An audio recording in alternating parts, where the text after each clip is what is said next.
Assalamu alaikum everyone, welcome to my channel. Today I am at RV Trading for reviewing the all-new 2023 Range Rover Autobiography. I did this review before, but not for this car. I did it before, but it was the 4-seater version, but it was fully in Bangla. I'm going to leave that in the description box. This time I'm reviewing it in English, but it's not the same car. This is the 7-seater version, the all-new version that's coming with all new Range Rovers. Now I'm going to explain all of the things you need to know about the all-new Range Rover. So let's start the full review by showing you the front fascia of this car. Before I turn on the lights, I will show you some of the car's front accent. You have the Range Rover written on the hood. This is the stamp of every Range Rovers that you have this written. Then you have this chrome grille at the front with the Land Rover badging in green. And this grille comes with the Range Rover. You have another grille that's this same, but it's in black. But you have the third grille that's only for the SV Autobiography. Then you have the number plate slot here with 6 sensors. So you have 4 at the front grille and you have 1 at the sides, and you have 1 camera placed right at the center. You can see the down portion is completely open for ventilating the intercoolers. You have LED fog lamps on either side and this nice off-road chin. But you have the main grille that's closed, but when I turn the car on, it's going to automatically open. Now I'm going to get inside and turn on the car for the headlights. So here I unlock it. It should do a nice animation if I'm not wrong. The daytime running lights are on. Put on the brake, pressing the start button. There the car turns on with the full headlights. This is with the front fog light. This is with the hazard. This is with the high beam. This is without the high beam. Now I'm going to come outside for showing you guys the headlights. So the headlights are more modernized than the previous generation. You have the hazards that are swiping. You have the main headlight here, but this is actually your daytime running light. You have the main projector setup inside, and you have another projector setup there for your high beam. But overall, the headlights are a decent amount of powerful. You have your headlight washers, and it is way better than before. Now let's tell you guys a little bit about the previous generation, what's updated. This is a completely new generation than the previous gen.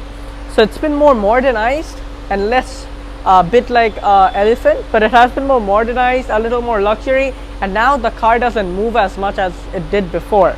So the headlights has been sleeker, the grille has been sleeker, everything at the front has been much more sleeker. The car has rain sensing wipers, and you have cameras at the front for your adaptive brake assist and your car's cruise control. It's pretty nice that this car has grown up this much. Now I'm going to get inside at the driver's side and open the hood. So for opening the hood, there is a button here. If I just lift this up just once, the hood opens up. And then there is a lock here. If I just move this, the hydraulic struts are going to get the engine up. Now let's come to the car's engine. The new Range Rover gets developed engine than the previous generation.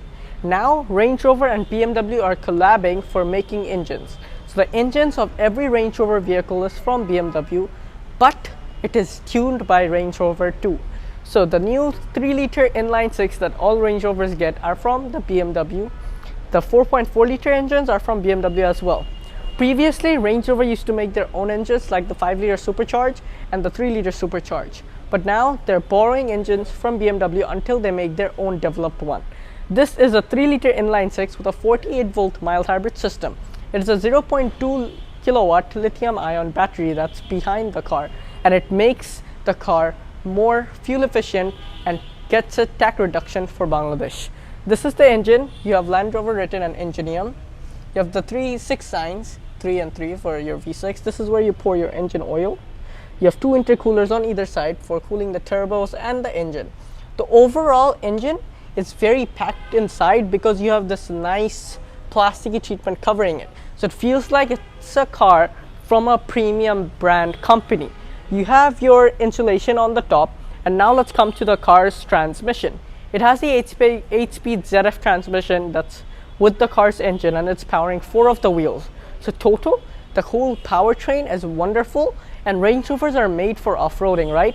It has 2 differential lockers, so you can take it wherever you want with the low range mode and multiple off-road modes that this car get.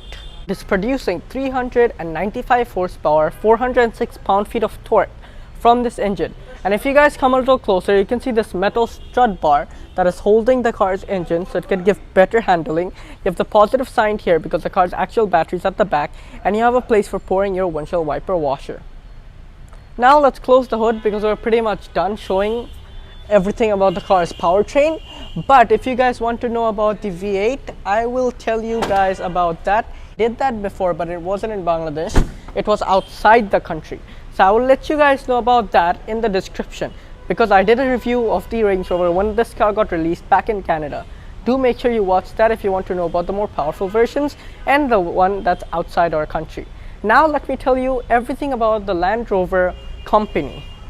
Land Rover company was founded at 1948. It's been 75 years they're making cars, and they have been making SUVs only. So the first model was obviously the big Range Rover, then came the Sport, then came the Evoque, and the latest generation came the Velar. So the lineup is the big Range Rover, the Sport, the Velar, and then the Evoque. These are the models until now. All of them has been getting the new facelifted models and the new generations for the Evoque and Sport, but the Evoque and Velar still has the old facelift. But that's not what history comes when it comes to a Range Rover. A Range Rover car started with the Defender. Defenders are made for off-roading. Range Rover's history goes back and back and back when it comes to British company, British rules, and British off-roading. The cars shouldn't be as reliable as you know, but now the cars is because it has a German touch in it. But it is owned by, full company is owned by Land Rover and Land Rover. But at 2020, it was owned partly by Tata Group, but now it's owned by them, but it's made in Britain and it's made by British white people.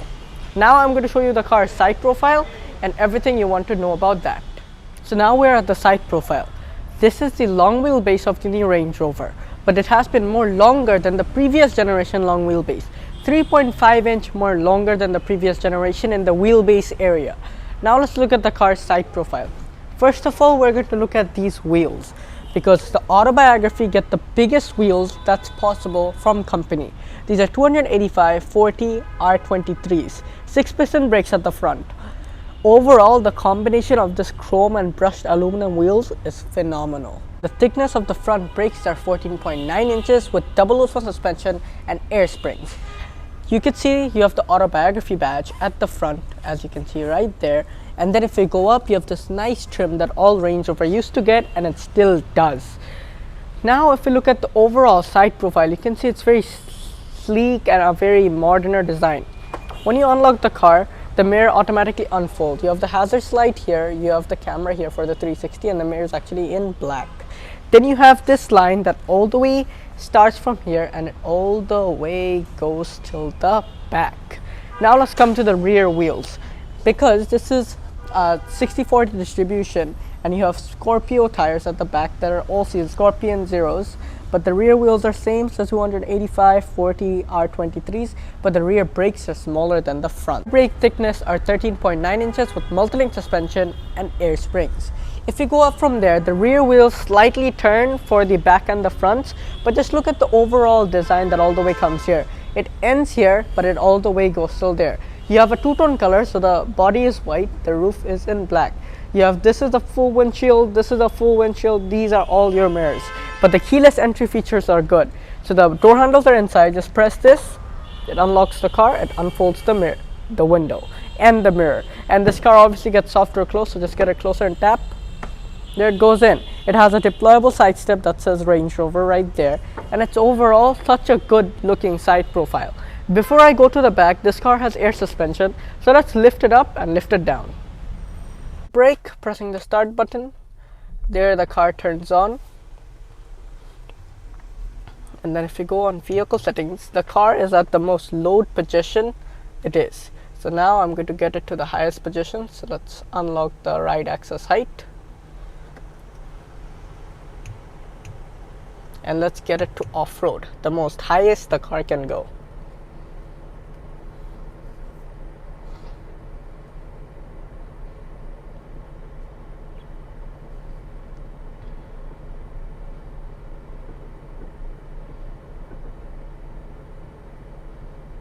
So now it has the maximum amount of ground clearance you want.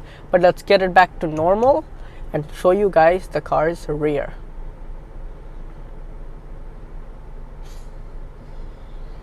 So now I'm going to show you the car's rear. The rear is very interesting because it's been completely newly designed from the previous generation. The lights are invisible until you turn those on. So let's get inside, let's turn on the lights. So you obviously have keyless entry, so when you press that it opens up, and then it should do the nice animation for the back as well.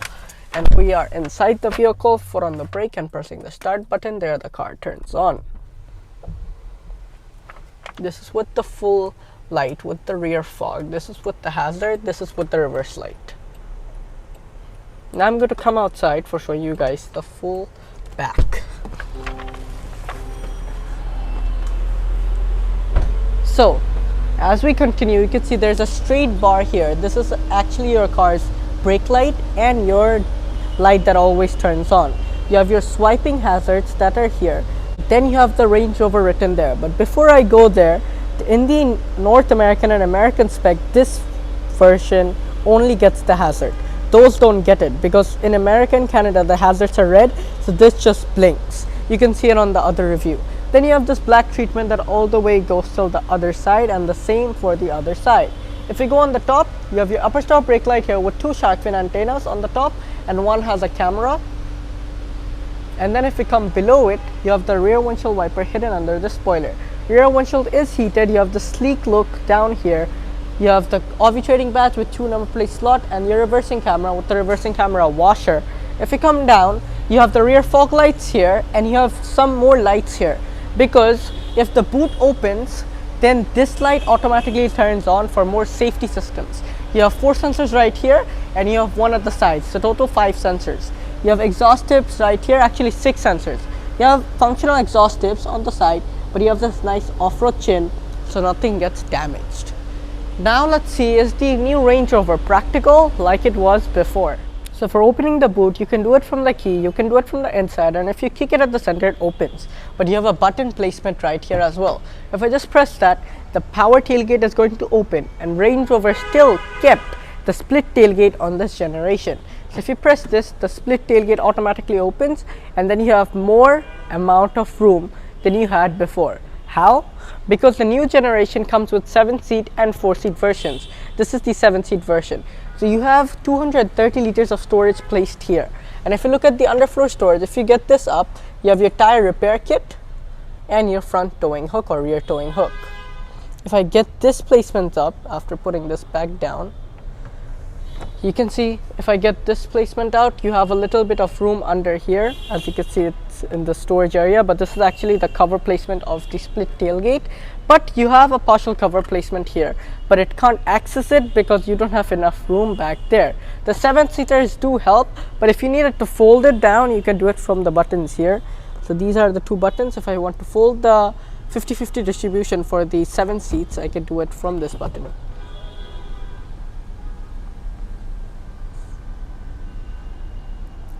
And there that folds down. Now you have 760 liters of storage. If you need more, you can fold down the center row 60-40 from here as well.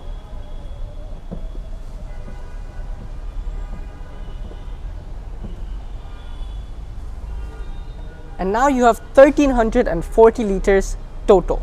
That's going to be pretty much it for the boot. I'm not going to bore you with everything else, but you have a slot here for your emergency triangle. You have 2 light placements here, and if you press this button, the whole boot closes by itself. Now we're going to check out the 7-seat interior. So let's get inside. So when you open the door, just look at the huge amount of opening because of the long wheelbase version. Seats are down. For getting the seats up, you have 2 buttons here and 2 buttons placed there. If I just pull those, it will fold down. If I push those, it will get up.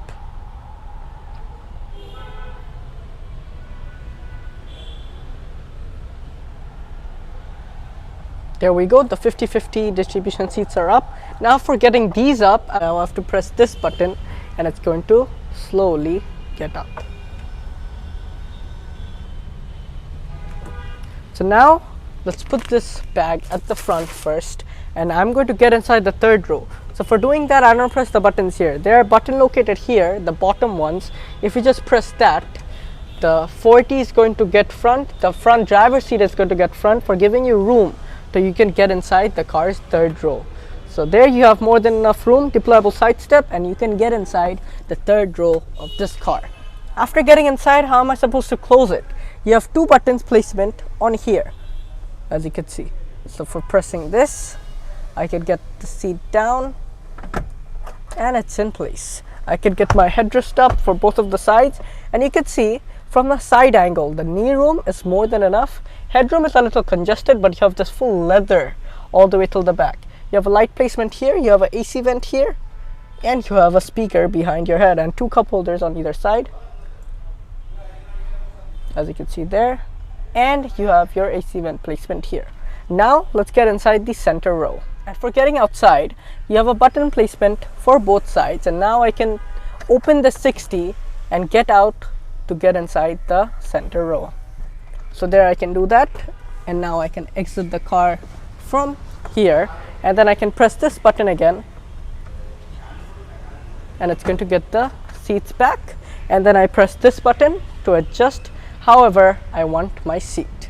Sitting in the center seat, if you get the 7-seat version, you don't get the luxury features at the center row. So you have this full leather seats that are heated with ISOFIX anchor points as well. You have the center armrest. So if I open this up, you have just your normal things like your cup holders, a little bit of storage, and it's pretty much it. If I get this up now, you can see you have light placements on all of the seat belts. These are actually lights, so when you put it on, it turns off. When it's off, it's just off. You have some magazine holder placements on either side, but if you get the Comfort Plus package that comes with the 4-seater version, you have a power armrest like it was in the 4-seater version which I reviewed. But you have the rear entertainment screen, so if you just press on it, it turns on with the Land Rover branding, and then you can control a lot more stuff from here. Same on my side. Pretty nice. Then you have your two AC vents for the back. This is for your heated seats for the back and where you want the air, and for your wind speed you just pull there. For your temperature you push, and where you want the air you control from here. You have two USB-C types and a cigarette lighter placement here. Then if you get up, privacy is really important. So if I want to close the cover, I can do it from a button on the door. So I could just press this, and the privacy blind for the sunroof is going to close.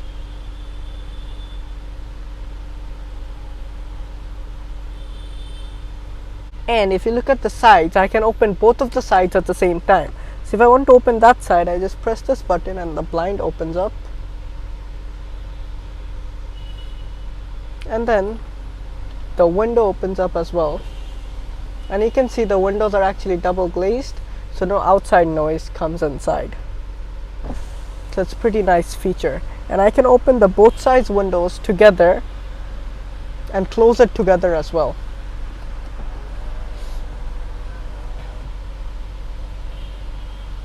There you can see that. And if I want, I can close the blinds together too. So I just press this button 2 times and both of them close up. And that's pretty much it for the rear seats. It's pretty comfortable. You have ambient lighting behind your hand right here, and it's pretty luxurious. And then you have a grab handle placement here with a light placement and an AC vent. Pretty nice. And you have a hook too for hooking your jackets and other stuff. Because this car is brand new, a lot of things are packed up, but a lot of things are open as well. Meridian 3D sound system, so you have your tweeter placement right here with this full leather until it goes all the way till the back.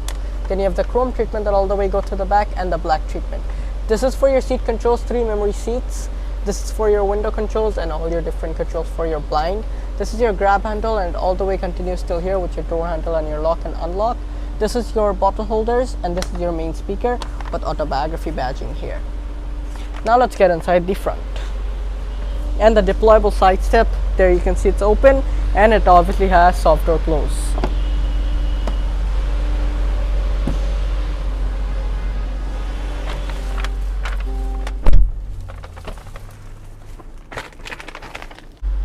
So let's start from the dash. full leather until there and all the way extends till here, and you have an airbag placement here with the defogger. Then you have your main AC vent with the chrome bar that all the way extends with 2 more AC vents and the button for turning on your hazards. You have 2 more vents here and the subwoofer of the car at the front.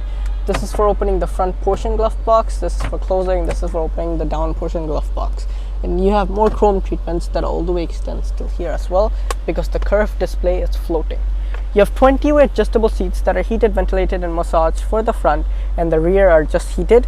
But you have this extended armrest as you can and you can lift this for rotating and unrotating for lowered. You have a panoramic sunroof. For opening that, I can open the cover from here, and there that opens up.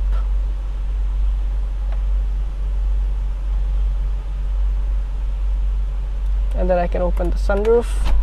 It's a front portion opening, but it actually slides and it opens a lot. You can get optional extra that doesn't open, it's just fixed, but the opening one is actually pretty nice because you have a big opening with the dust visor up there.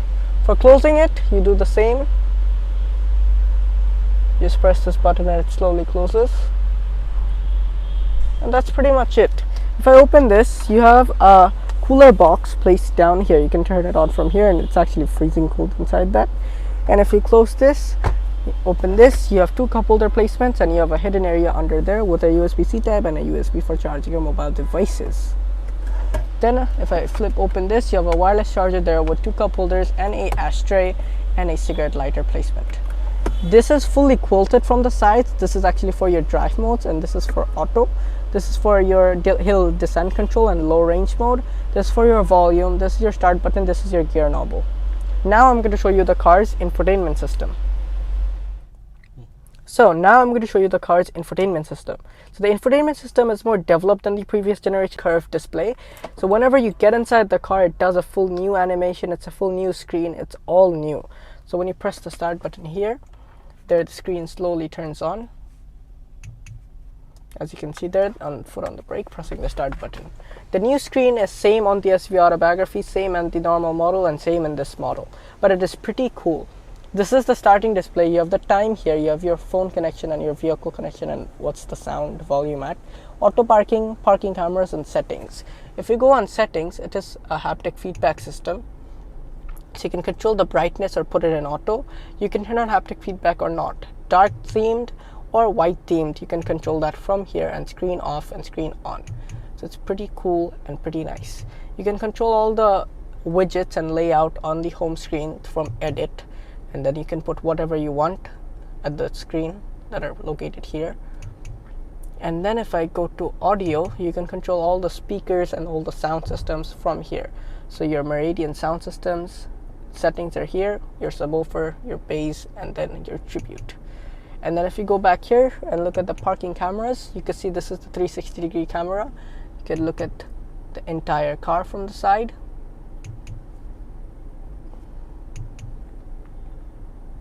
That's pretty helpful. Put the high beam, it brights up. Hazard brights up as well. And when you move the wheel, it obviously moves.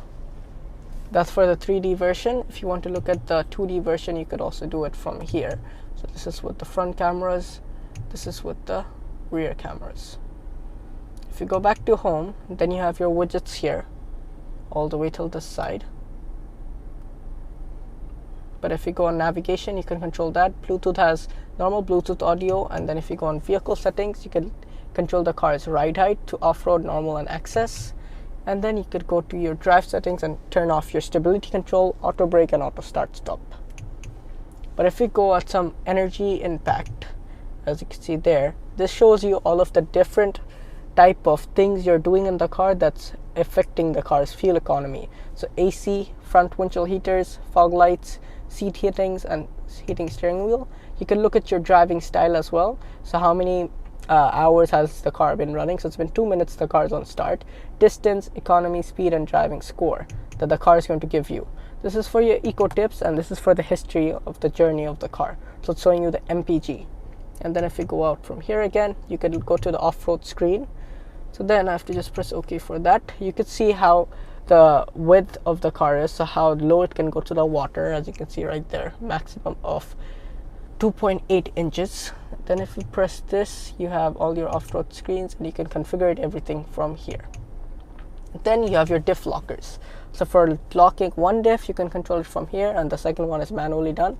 You can look how tilt the car is, how straight it is, and all of the different stuff here. It's pretty easy, it's pretty nice, and it's pretty helpful. Down here you have the climate control, so if you pull this for your wind speeds, now it's on auto, and this is for temperatures. You have your shortcut button placements here. Pretty nice. You have your rear view mirror here, digital and analog. You have your buttons here as I showed you, but you have light placement here as well. If I just press on the lights, there those illuminate. And you have vanity mirrors that are not one, it's two. So it's pretty nice.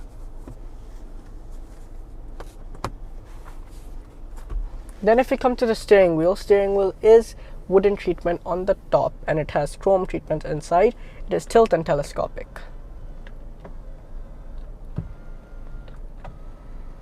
And that's going to be pretty much it. Now I'm going to show you the instrument cluster, but when you turn the car off and exit the car, it does a nice animation for the screen.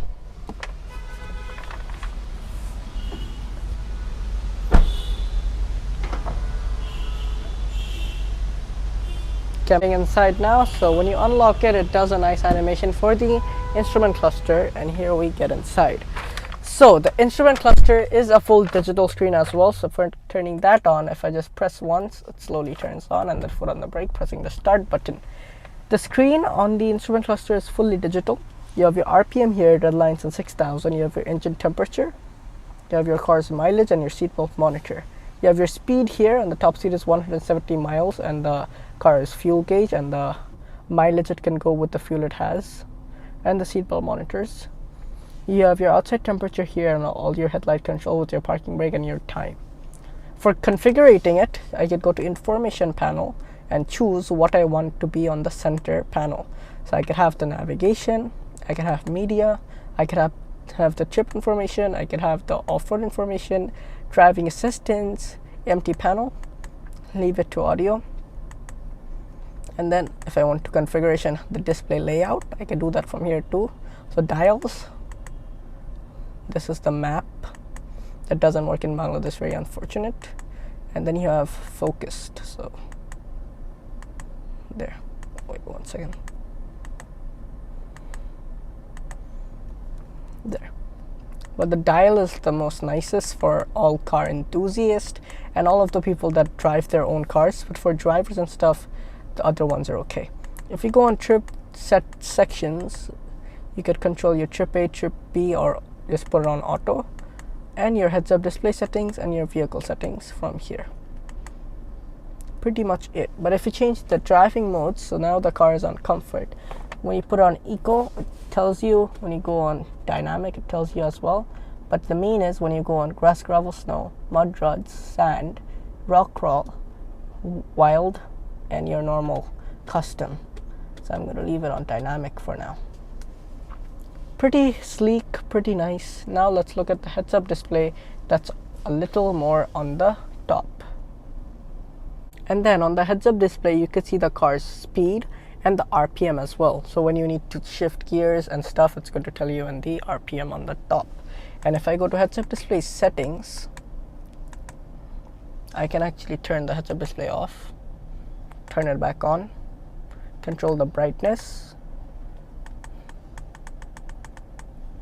and I can choose the position here. So I can see it clearly now. And then if I go to heads-up display concept, I could put your driving assistance, your other stuff over there. But now it's the most sleekest look because it just has the RPM. And it has it because it's on dynamic mode. And if you look at the steering wheel now, you have the windshield wiper controls placement here. And you have your headlight controls and high beam placement there. And one more thing I forgot to show you is you have the button placements here for your cruise control. You have the button placements here for the screen. Just press it. Changes. And when you actually move the seat, let's come back to the infotainment system. If you press this button, you could control the car's heated seats, massaging seats, and adjust the seats from the screen. So if I want to adjust the passenger side, I just press this button. And if I go to headrest, if you look at the headrest, I could get it upwards from here, downwards from here, get it front and get it back. And what's more cool about this whole thing is it's 20-way adjustable with that and this together. But when you be on normal home, if you move the seat, it tells you that the seat is moving and which part of the seat is actually moving. That's pretty much it. Now I'm going to show you the car's door. You have a vent here for your defogger. You have your main AC vent, full leather panel until down here. This is for opening the boot, and then you have your brake pedal, dead pedal and gas pedal behind that. This is for opening the hood. You have your Autobiography badge until here. You don't have anything here because everything's on the door. Your tweeter is located here. Then you have this full leather strap until the back. Then you have your ambient lighting placement here with your window openers and exterior mirror controls and your seat controls with 3 memory seats. Grab handle, door opener, lock and unlock, full chrome treatment until here where you have your ambient lighting and your bottle holders. Now let's turn the car off. So there we do that. And let's come outside for showing you guys the car's side, but we're done with the video. Soft door close. Look at the aerodynamics of the sides. If I just press this, everything's going to fold inside. If I press the keyless entry placement here, both of the door handles come out, the deployable side steps come out, the mirror unfolds, and you have the Land Rover light that projects on the bottom. Now let's go. If you like this review, make sure you hit the like button. Don't forget to subscribe. For the fuel tank that I missed out, if the car is unlocked, just press here and it opens. It has a 95-liter fuel tank. And because it's mild hybrid, it should give you a decent amount of fuel economy.